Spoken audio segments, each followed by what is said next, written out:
Okay guys, మనం ఇప్పుడు వాల్మార్ట్కి వచ్చాం పైనాపిల్ కేసరి కోసం. నిజమా? ఒక పైనాపిల్ తెచ్చేసా.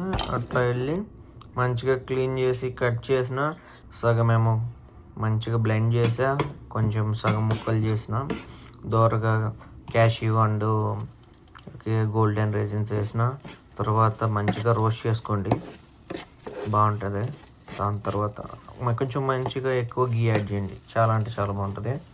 ఆ తర్వాత మంచిగా రోస్ట్ చేసి పక్కన పెట్టింది.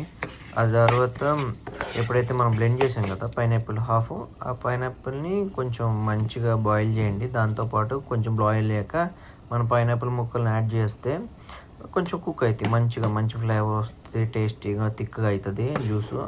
సో దాంట్లో కొంచెం కలర్ కోసం నేను కొంచెం సాఫ్రాన్ కూడా యాడ్ చేయండి.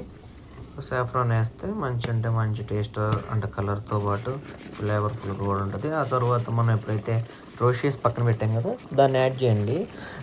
రవ్వ యాడ్ చేస్తూ మిక్స్ చేయండి మంచిగా. చూసారా కలర్ ఎలా చేంజ్ అయిందో?